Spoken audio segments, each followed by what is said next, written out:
I'm back. Good morning.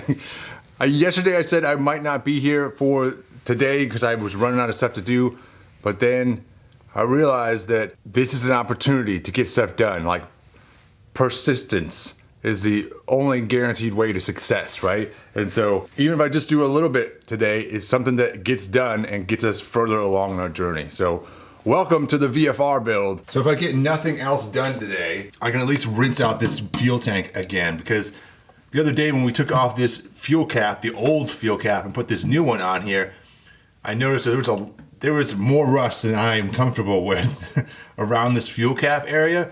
And it's possible it was just from the old fuel cap, because that had some rust issues in itself. And so, but regardless, some of that had to have gotten into the tank itself. And so I want to rinse this tank out again, maybe treat it some more, maybe not, and then definitely run some more kerosene through it. I went out and got some more kerosene last night so that I could make sure we treat it again. I'm gonna be quicker this time. Last time I waited like a full minute, which was a mistake between rinsing it out and treating it with the kerosene. I'm gonna try and be quicker and make sure we get this thing as clean as possible, because we are so close to having it usable, right? So I'm gonna go ahead and take this cap off, and then I'll take the caps on the bottom off. We will pour out what kerosene is left in here, and I'm going to rinse this thing out.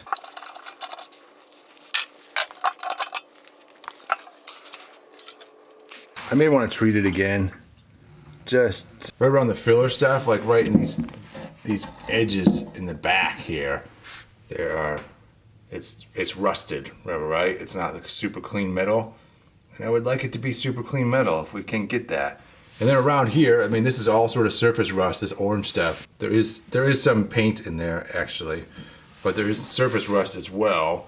And so I'd like to, eventually we got to clean this up and paint it. Let's get these caps off the bottom. But yeah, you thought you weren't gonna see me today, man.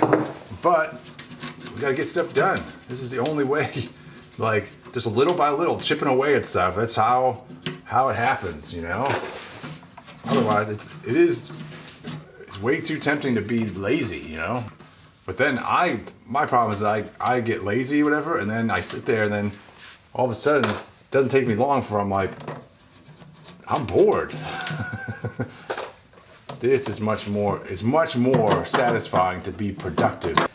If I can there's like a mental thing. Like if I can get something done early in the morning, then I am much happier with like taking the rest of the day off, you know? So, how does it look in here? It looks kind of gritty, which is not what you want, right?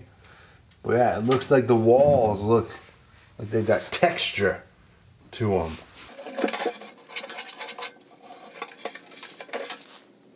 Yeah, it's gritty in there, bro. Yeah, I definitely want to rinse it out. Some people were like, get rid of that tank. Don't use that tank. And they're probably right. It's probably going to be a nightmare of fuel filter replacements with this tank, possibly. Or I could try and make sure I get this thing really well treated, which apparently is easier said than done. All right, so let's pour out the kerosene that's in there.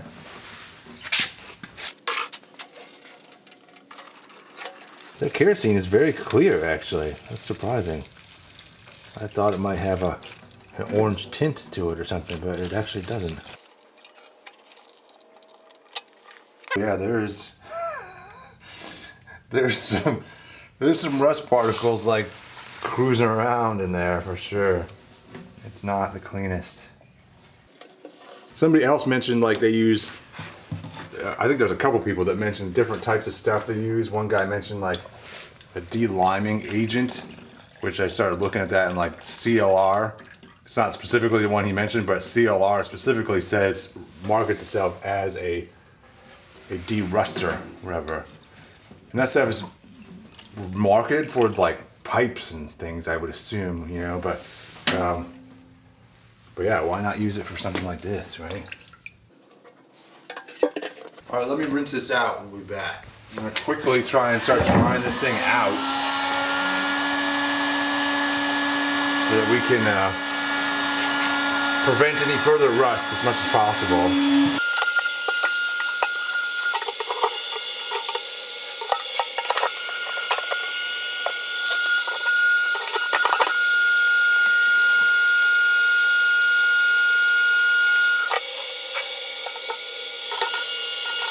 It smells like kerosene. I'm hoping it doesn't catch on fire.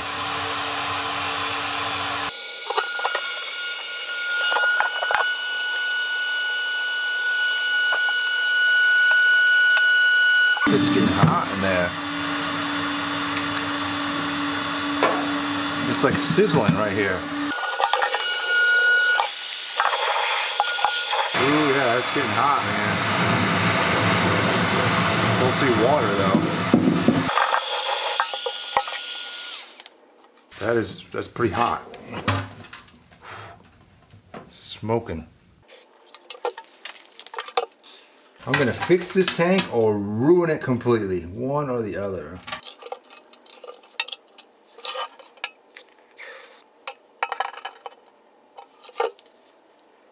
All right, well, I'd like to treat it some more. I think my smartest move is to pour that vinegar back in there, and then at the very end, I'm gonna come back, pour the vinegar out, and we're gonna put some more of this stuff on there, specifically around like this gas cap area, because this is like a hard to treat area, I think. That's my experience. So let's cap this back off and we'll fill it back up, man. We're getting stuff done today, getting something done. And I'll be much happier if we get this thing actually fixed. Because you guys are right, it's probably one of those things that I'll get down the road. If I don't fix it now, I'll get down the road and be like, crap, now I have to deal with this again, and it will be even more annoying because I'll have other things on my list at that point that I want to get done. As opposed to now, I have sort of the time, the opportunity of time to get it done now when I'm not doing anything else anyway. All right, so I'm going with the vinegar, man. We really did get good results with the vinegar. It was just that flash rust thing at the very end. Like it was like completely clear metal after the vinegar. This just it takes a little bit longer, which I'm taking tomorrow off anyways to do the whole Thanksgiving thing. So it's a great timing to let this sit that whole time, man. We've got it filled up to the tippy top here. I'm gonna let this sit over Thanksgiving. Another thing I wanted to test, somebody in the comments brought up that this is the episode like 2 episodes ago when we were trying to start it and we couldn't get it. It would not crank. We couldn't get the electronics to do anything. And maybe we're past this. I don't know. I'm not familiar enough with this system, but it's something called the HISS system, or the HISS system. That stands for Honda Ignition Security System. And it's definitely a thing over in Europe and other parts of the world, but in the US it's questionable. And typically they had like a little thing, the pictures I've seen of it had like an extra sort of transponder thing on the outside of the key ignition, which this bike never had that. But I don't know if there's other more sophisticated versions of that where they don't have that little transponder thing on the outside. I'm not sure. I don't really know anything about the HISS system other than it's basically one of those chipped key things is what it is. And so that if you don't have the chip on your key and the chip isn't correctly programmed to your bike, like you can't start it. It's the same sort of thing they have in most modern cars nowadays, etc., whatever. Or maybe 10 years ago, those days when they were transitioning to the key fob only, like pre-key fob only on your car, where they actually had like a little transponder built into the key. I had that on my Mini Cooper back in 2006. That sort of thing. That's what it is, where your bike won't start unless the key is registering with the bike. I don't think that's an issue on this bike. From my research yesterday, they definitely had different standards for the US versus other parts of the world. Like Honda US, apparently, I mean, that's kind of its own corporation and they are able to make some of their own decisions. And from what I read, I don't know about how true it is, but they tend to have different standards in the other parts of the world. And when they import stuff from Honda, they tend to import stuff with less features on the bike, unless, and for some reason the US didn't have the regulatory requirements possibly of what Europe had at that time or whatever. Anyways, I don't think this bike had it, even though they had it in Europe on the same year model. But to verify that, I mean, looking at the wiring diagram and just, you know, standard knowledge of combustion engines, if I can turn that key and if I can start to crank the bike and we can get spark at the spark plug here, that's telling me the bike wants to start. And then according to the wiring diagram, the sort of the way the power runs through this bike, we tested that the other day, that this engine stop relay is working, because we had that, we tested the relay on this, it was clicking, and if it's clicking, that means it's working and the juice is going through that. And if we are getting juice to that, we know that we're getting juice from the bank angle sensor, which is this awkward looking thing up here, because the power comes through that first, and then it runs to this guy here, and then from there it runs through this fuel cut sensor. If we're getting juice to this, which we are, that should be sending power to our fuel injectors, so the fuel injectors should work. And then it's just a matter of if this guy is working or not, whether or not the fuel pump is working. And this guy ties in to the actual computer. The computer has a say, it sort of grounds through the computer. So as long as the computer is allowing the juice to run through, this should also be working. We could probably hear this or feel this click and test it that way. If we're getting power through this guy, we are getting power to both the fuel injectors and the ignition coils. So the ignition coil is right here, and so we should have spark. The question at this point is just whether or not the fuel pump actually working. And so we can test that a couple ways. We can see if this is clicking, and we can also hook up a tester to this guy here, which is, this is our fuel pump connection, and it's a simple two wire connection. So it's just a positive coming in and a ground going out. And so we can test to see if that is working, if we're getting juice to that. If we have all those elements, the bike should be running. The bike has what it needs to run, basically. So let's test that. Let's visually test it. We're gonna go ahead.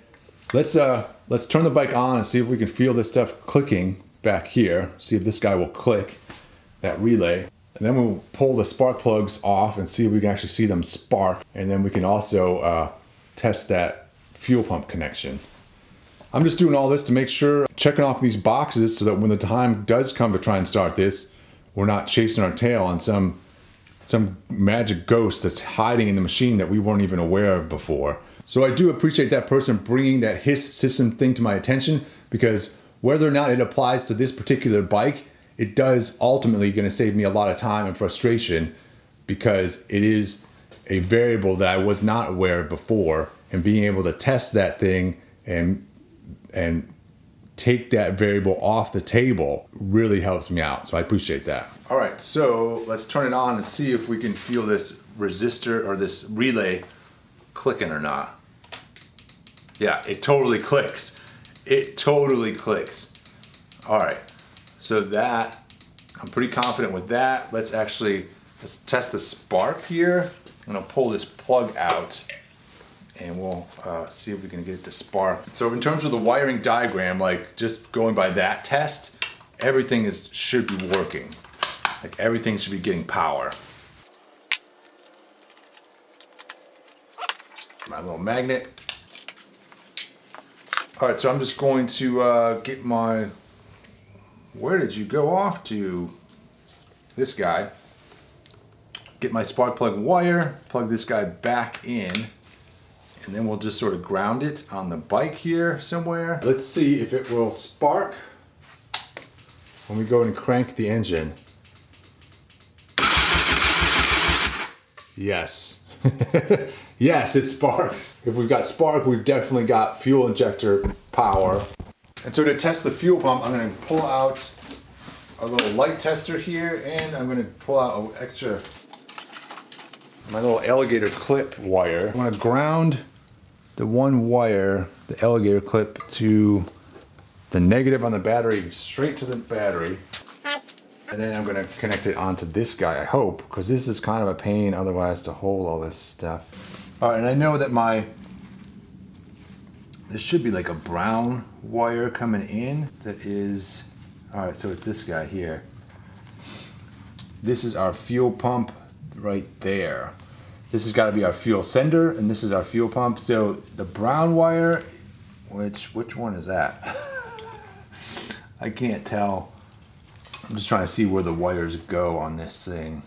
Well, we can guess. It's one or the other, and so we'll try both. In theory, all I need to do is turn the bike on, and we should have power to one of these wires.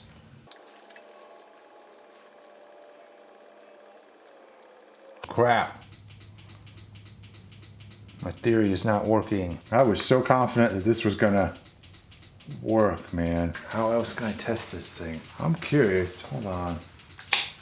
This relay like clicks twice. Like it comes on, and then is it turning right back off again on me? Yes. Okay, so we're getting power.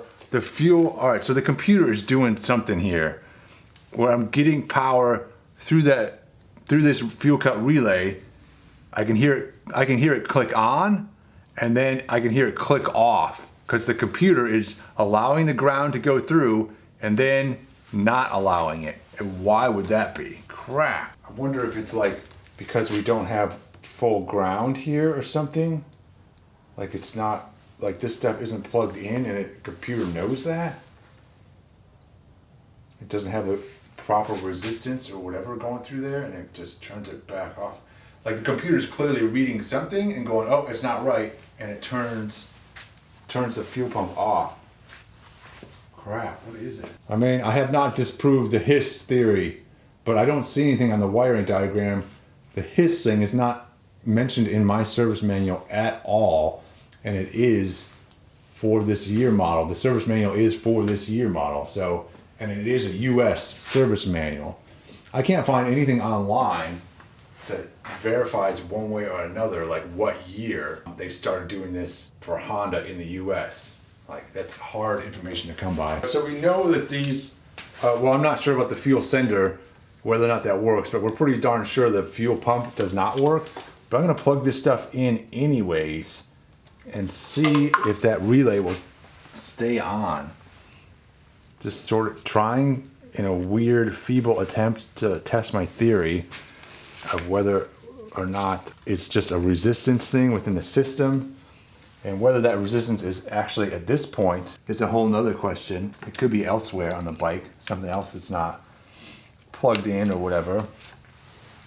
All right, let's see if this clicks twice or not.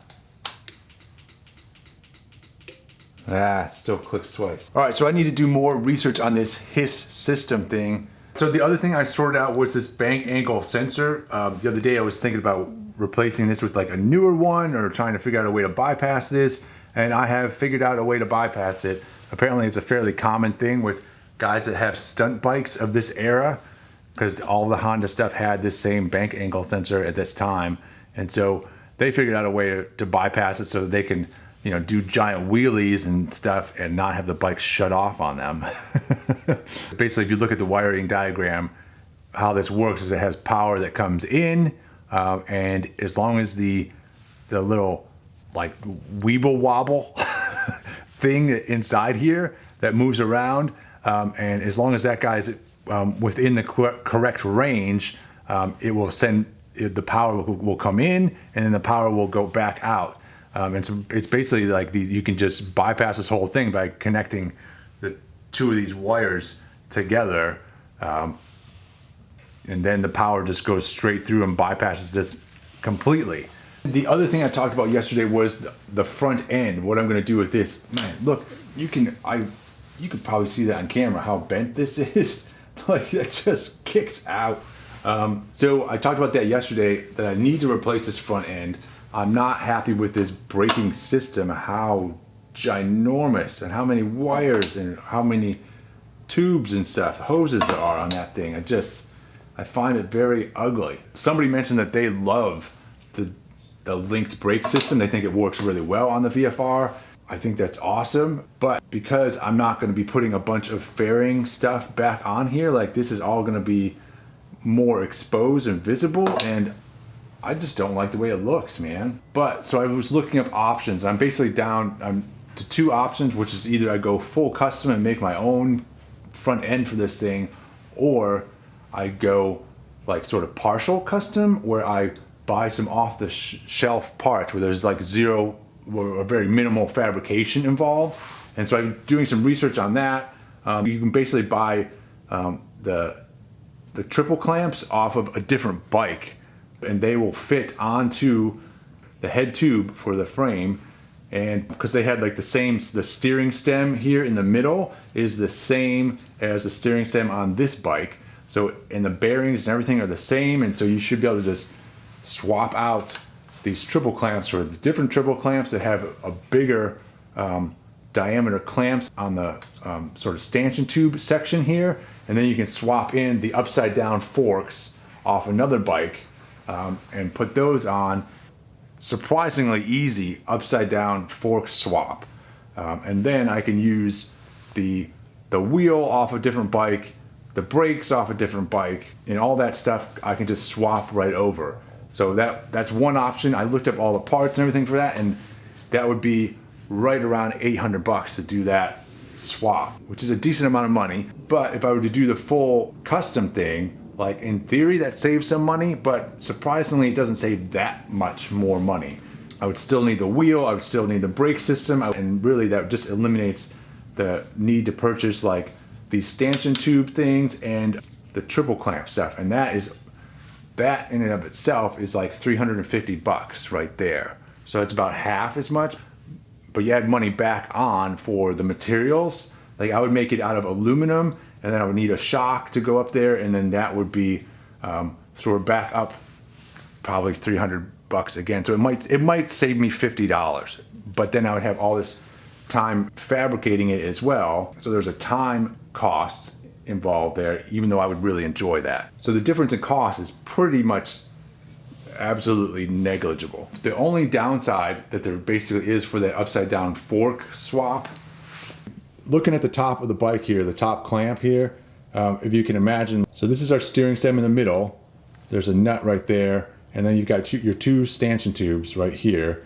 and there's an offset from the steering stem here to where this line comes back up here to where it sort of crosses through the center of these stanchion tubes. So there's a distance, a gap between those two things, and that gap translates down to the actual wheel. That's sort of what sort of sets up your trail. So our stanchion tubes are right here, and then our steering stem would be set back like right here, that patch, the patch where the steering stem hits, and then where this tire actually, the contact patch for the tire hits like right here, and then our steering stem, you know, it's a virtual steering stem line that goes through there and it would contact the ground up in front there. And so that distance would change a little bit with the fork swap, because the offset up here it's going to be different on that different triple clamp that I would be using. This distance would be slightly smaller, and so that would change our trail. It would actually make our trail a little bit longer, and that would affect the ride of the bike by basically making it the longer the trail, the more stable the steering is going to be. It's going to want to go in a straight line more, but the amount that we're changing it on this is it's like 10 millimeters, which is not much. But some people compensate for that by lowering the front end, which sort of brings that trail, which shifts that trail again. So I'm still sort of pondering that. It's very tempting just in terms of the high reward, you know, the immediate gratification of just buying the materials and having it done. Man, we could just bolt new parts on here and be done. Let me know if anybody else is interested in an upside down fork swap on this 5th gen VFR. I don't know how many other people are playing with these at this point in time, because they are an older bike. So let me know if that's interesting, and that might that might push me one way or another if there's a bunch of people that actually want to see that, or it could benefit other people. So that's it for today. If you're in the States here, have a great Thanksgiving, and we'll probably see you Friday.